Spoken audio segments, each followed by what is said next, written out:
അമ്മയുടെ ഓട്ടം കണ്ട് ഗായത്രി ചോദിച്ചു, അമ്മേ എന്തു പറ്റി? എങ്ങോട്ടേക്കാ ഓടുന്നേ? മാറി നിൽക്കടി അങ്ങോട്ട്. അമ്മ അതും പറഞ്ഞ് ചൂരൽ വടി തിരയാൻ തുടങ്ങി. അതേസമയം ഉമ്മറത്ത് നിന്നിരുന്ന വത്സലാൻറ്റി വിഷമത്തോടെ ചോദിച്ചു, മോനെ സത്യമാണോ മോൻ പറഞ്ഞത്? അതെ ആൻറ്റി, സത്യമാ. പക്ഷേ ഞാനിപ്പോൾ അറിയാതെ അമ്മയോട് അത് പറഞ്ഞു പോയി. അത് അമ്മയോട് പറയണ്ടായിരുന്നു അല്ലേ ആൻറ്റി? ഗോപു വിഷമം നടിച്ചുകൊണ്ട് ചോദിച്ചു. അതേ മോനെ, നീ എന്തിനാ വെറുതെ അത് പറയാൻ പോയത്? ഇനിയിപ്പോൾ അവളുടെ വായിലിരിക്കുന്നത് കൂടി നീ കേൾക്കണ്ടേ? അതും പറഞ്ഞ് ആൻറ്റി വിഷമത്താൽ താടിക്ക് കൈയും കൊടുത്തു നിന്നു. ഉവ്വ, ഞാനത് പറഞ്ഞില്ലായിരുന്നെങ്കിൽ വത്സലാൻറ്റിയുടെ വായിലിരിക്കുന്നത് നാട്ടുകാർ കേട്ട് ഗായത്രി ചേച്ചിക്ക് ചീത്തപ്പേരുണ്ടായേനെ എന്ന് അവൻ മനസ്സിൽ പറഞ്ഞു. എന്നാലും ശരിക്കും നീ എന്തിനാ മോനെ ഗായത്രിയുടെ ഡ്രസ്സൊക്കെ എടുത്തേ? അവൾ നിൻ്റെ ടീഷർട്ട് കീറിയതിന് തന്നെയാണോ? അതിന് ഇങ്ങനെയൊക്കെ ചെയ്യണോ? വത്സലാൻറ്റി സംശയത്തോടെ ചോദിച്ചു. അത് പിന്നെ ആൻറ്റി, സത്യത്തിൽ യഥാർത്ഥ കാരണം എന്താണെന്ന് വെച്ചാൽ എനിക്കൊരു പ്രേമമുണ്ടായിരുന്നു. പക്ഷേ ഗായത്രി ചേച്ചിക്ക് ഞാൻ പ്രേമിക്കുന്നതൊന്നും ഒട്ടും ഇഷ്ടമല്ലാത്ത കാര്യമാണ്. അതിനാൽ ചേച്ചി എൻ്റെ പ്രേമം പൊളിച്ചു. അതിൻ്റെ പ്രതികാരമായിട്ടാണ് ഞാനത് ചെയ്തത്. ഓഹോ, അപ്പോൾ അങ്ങനെ പറ. വത്സലാൻറ്റി ആശ്ചര്യഭാവം പ്രകടിപ്പിച്ചു. അപ്പോഴേക്കും അമ്മ ചൂരലുമായി വന്നു. അമ്മയുടെ പിന്നാലെ ഗായത്രിയും. അമ്മ ദേഷ്യത്തോടെ ചൂരൽ വീശി ഗോപുവിനിട്ട് കൊടുക്കാൻ തുടങ്ങി. ഗായത്രി ചോദിച്ചു, എന്താ അമ്മേ, എന്താ കാര്യം? എടി, നിൻ്റെ ഡ്രസ്സ് കാണുന്നില്ലെന്ന് പറഞ്ഞില്ലായിരുന്നില്ലേ നീ? അത് ഈ കുരുത്തം കേട്ടവനാ എല്ലാം എടുത്ത് ബാഗിൽ വെച്ചതെന്ന്. ആണോ അമ്മേ? എന്നാൽ അവനിട്ട് നല്ലോണം കൊടുക്കാമേ. ഗായത്രിയും അതിന് കൂട്ടുനിന്നു. അമ്മ വീണ്ടും കൈവീശി കൊടുക്കാൻ തുടങ്ങി. ഗോപു എല്ലാം ചാടിത്തുള്ളിക്കൊണ്ട് കൊണ്ടു.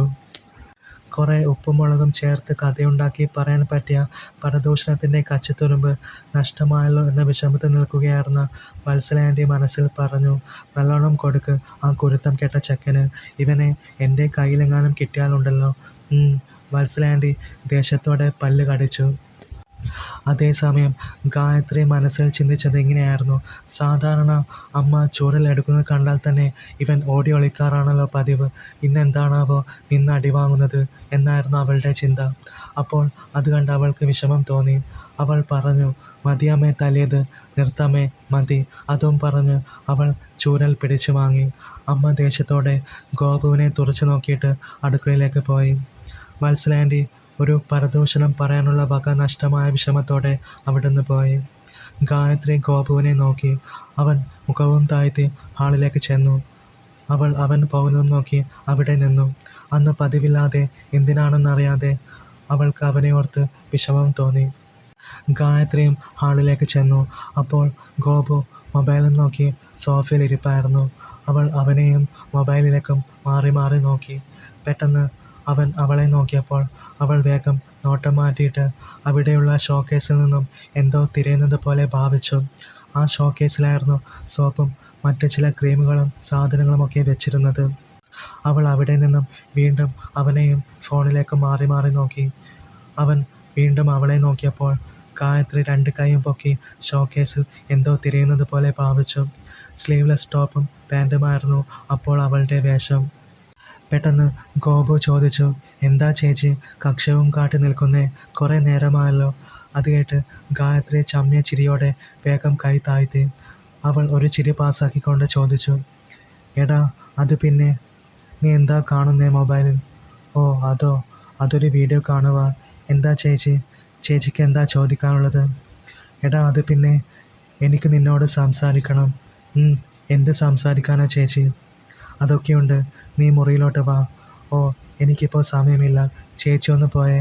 അതും പറഞ്ഞ് അവൻ എണീറ്റ് അവൻ്റെ മുറിയിലേക്ക് നടന്നു. പിന്നെ ഗായത്രി ഒന്നും മിണ്ടാതെ അടുക്കളയിലേക്കും പോയി. അപ്പോൾ അമ്മ അവിടുന്ന് ഉച്ചയ്ക്കുള്ള മീൻ കറിക്കുള്ള പരിപാടി നോക്കുമായിരുന്നു. അവൾ ചോദിച്ചു, അമ്മേ നേരത്തെ എന്താ ശരിക്കും സംഭവിച്ചേ? എടി, ഞാൻ പറഞ്ഞില്ലായിരുന്നോ അവനാ നിൻ്റെ ഡ്രസ്സെല്ലാം എടുത്ത് ട്രാവൽ ബാഗിലാക്കി വെച്ചതെന്ന്? എന്തോ ഭാഗ്യം കൊണ്ട് മാത്രമാണ് അവനത് ആ വത്സലയുടെ മുൻപിൽ വെച്ച് പറഞ്ഞത്. അത് ചെയ്തത് അവൻ തന്നെയാണ് എന്ന് അവൻ സമ്മതിച്ചത് തന്നെ മഹാഭാഗ്യം. അല്ലെങ്കിൽ ആ പരദൂഷണം വത്സല ഈ കാര്യം വളച്ചൊടിച്ച് പുതിയ കഥയുണ്ടാക്കി എല്ലാവരോടും പോയി പറഞ്ഞേനെ. പിന്നെ മോളെ, അത് നിൻ്റെ ഭാവിക്ക് തന്നെ ദോഷകരമായി ബാധിച്ചേനെ. ആ ദേഷ്യത്തിലാണ് ഞാൻ അവനെ ചൂരൽ കൊണ്ട് ഉം. ഓ, അപ്പോൾ അങ്ങനെയാണല്ലേ കാര്യങ്ങളുടെ കിടപ്പ്. ഗായത്രിക്ക് ഗോപുവിനോട് ഒരു മതിപ്പൊക്കെ തോന്നി. താൻ ഒന്നിനും കൊള്ളില്ലെന്ന് വിചാരിച്ച തൻ്റെ അനിയൻ, അവൻ തന്നെ ചെയ്ത തമാശയാണെങ്കിലും തന്നെ അത് ദോഷകരമായി ബാധിക്കുമെന്ന് മനസ്സിലായപ്പോൾ അവൻ തന്നെ കുറ്റമേറ്റെടുത്ത് തന്നെ രക്ഷിച്ചിരിക്കുന്നു. ഹോ, താൻ ഇവനോടാണല്ലോ എന്നും വഴക്കിടുന്നത് എന്നോർത്തപ്പോൾ അവൾക്ക് ചെറിയ വിഷമം തോന്നി. പിന്നെ അവനോട് ഒരുപാട് സ്നേഹവും തോന്നി. പക്ഷേ ആ സ്നേഹം അവൾ പുറത്ത് കാണിച്ചില്ല. വത്സലയുടെ മുന്നിൽ വെച്ച് അവനിട്ട് കൊടുക്കേണ്ടി വന്നതിൻ്റെ കുറ്റബോധം അമ്മയ്ക്കുമുണ്ടായിരുന്നു. അങ്ങനെയിരിക്കെ കുറച്ച് ദിവസങ്ങൾ കടന്നുപോയി. അങ്ങനെയിരിക്കെ ഒരു ഞായറാഴ്ച ദിവസം ഗോപു ഉമ്മറത്തിരുന്ന് മൊബൈലിൽ വീഡിയോ കാണുന്നു. ഗായത്രി ഹാളിലിരുന്ന് TV കാണുന്നു. അമ്മ അടുക്കളയിലും. അപ്പോഴാണ് വത്സല ആൻറ്റി അങ്ങോട്ടേക്ക് വന്നത്. ഹാ മോനെ, സുഖമാണോ? സുഖം ആൻറ്റി. ദേ അമ്മേ, വത്സല ആൻറ്റി വന്നിരിക്കുന്നു. അവൻ അടുക്കളയിലേക്ക് നോക്കി ഉറക്കെ വിളിച്ച് പറഞ്ഞു. പിന്നെ മോനെ, എന്തൊക്കെയുണ്ട് വിശേഷങ്ങൾ? ചേച്ചിയില്ലേ? ചേച്ചി TV കാണുക. പിന്നെ ഇപ്പോൾ പ്രശ്നമൊന്നുമില്ലല്ലോ അല്ലേ? എല്ലാം സോൾവ് ആയില്ലേ? ആയി ആൻറ്റി. പുതിയ എന്തെങ്കിലും കാര്യം കണ്ടുപിടിച്ച് പരദൂഷണം പറയാൻ വന്നിരിക്കുക ആൻറ്റി എന്ന് അവന് മനസ്സിലായി. അപ്പോഴേക്കും അമ്മ ഉമ്മറത്തേക്ക് വന്നു. ഹാ വത്സലേ, ഇരിക്ക്. സുഖമാണോ? ഹാ, അങ്ങനെ പോകുന്നു മാലതി. പിന്നെ ഞാനൊരു കാര്യം പറയാൻ വന്നതാ. എന്താ വത്സലേ? നമ്മുടെ കുമാരനെക്കുറിച്ച് നീ അറിഞ്ഞായിരുന്നോ? ഇല്ലല്ലോ. അവൻ എന്ത് പറ്റി? അമ്മ ചോദിച്ചു. ഷോ, നിൻ്റെ വീടിൻ്റെ തൊട്ട് പിന്നിലായിട്ടും നീ ഇതൊന്നും അറിഞ്ഞില്ലെന്നോ? ഇല്ല. എന്താ കാര്യം? എൻ്റെ മാലതി, അവൻ്റെ കല്യാണം മുടങ്ങി. അതിന് ആ പയ്യന് കല്യാണം നോക്കുന്നുണ്ടായിരുന്നോ? പിന്നെ നോക്കാതെ അവർ അത് രഹസ്യമാക്കി വെച്ചേക്കുമായിരുന്നു. അവൻ്റെ അച്ഛനിൽ നിന്നും ഞാൻ തഞ്ചത്തിൽ അത് അറിഞ്ഞു. എന്നിട്ട് എന്താ പറയുക, വളരെ നല്ല ആലോചനയായിരുന്നു. നല്ല തറവാട്ടുകാർ. പയ്യനെയൊക്കെ അവർക്ക് ഇഷ്ടമായി. പക്ഷെ പെട്ടെന്ന് അവർക്ക് ഈ കല്യാണത്തിൽ താല്പര്യമില്ല എന്നും പറഞ്ഞ് അവർ ഒഴിഞ്ഞു പോയി. വത്സല പറഞ്ഞത് കേട്ട് അമ്മ ഞെട്ടി. ഷേ, അത് വല്ലാത്ത ചതിയായിപ്പോയല്ലോ വത്സലെ. എന്ത് ചതി? ചതിയൊന്നുമില്ല. ആ കുമാരൻ ആള് ശരിയല്ലെന്നേ. അവന് മറ്റേ ആ KKയിലെ ശാന്തയുമായി എന്തോ ചെറിയ ബന്ധമൊക്കെയുണ്ട്. അതും പറഞ്ഞ് വത്സല ആൻറ്റി താടിക്ക് കൈയും വെച്ചിരുന്നു. എന്ത്? ആ ശാന്തയുമായിട്ടോ?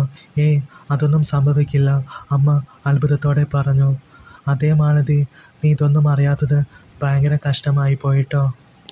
ഇതൊക്കെ കേട്ട് ഗോപുവിന് വല്ലാത്ത ദേഷ്യം തോന്നിയെങ്കിലും അവൻ ഒന്നും ശ്രദ്ധിക്കാത്ത മട്ടിൽ ഫോണും നോക്കിയിരുന്നു. ഹാളിലിരുന്ന് TV കണ്ടുകൊണ്ടിരിക്കുകയായിരുന്ന ഗായത്രി TVയുടെ ശബ്ദം കുറച്ച് വെച്ച് അവരുടെ സംസാരം ശ്രദ്ധിച്ചു. പെട്ടെന്നാണ് അമ്മ പറഞ്ഞത്. അല്ല വത്സലെ, ആ കുമാരൻ അങ്ങനെ മോശപ്പെട്ട സ്വഭാവമുള്ള പയ്യനൊന്നുമല്ലല്ലോ.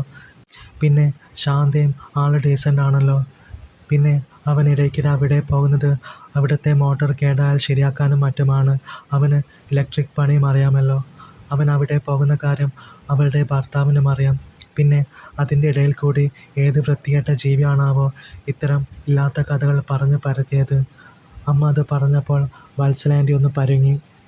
അമ്മ പ്രാകാൻ തുടങ്ങി. അയ്യോ മാലതി, അങ്ങനെ പ്രാകില്ലേ കേട്ടോ. നമുക്കറിയില്ലല്ലോ. സത്യം എന്താണെന്ന് ദൈവത്തിനല്ലേ അറിയൂ. ആണോ വത്സലെ? പിന്നെ നീ എന്തിനാടി ഇത്തരം കള്ളക്കഥകൾ പറഞ്ഞ് ആ പയ്യൻ്റെ കല്യാണം മുടക്കിയത്? അമ്മയുടെ ആ ചോദ്യം ആരും പ്രതീക്ഷിക്കാത്തതായിരുന്നു. അമ്മ പറഞ്ഞത് കേട്ട് ഗോപു ആശ്ചര്യത്തോടെ അമ്മയെ നോക്കി. പിന്നെ ഗായത്രി ഉമ്മറത്തേക്ക് ഓടി വന്നു.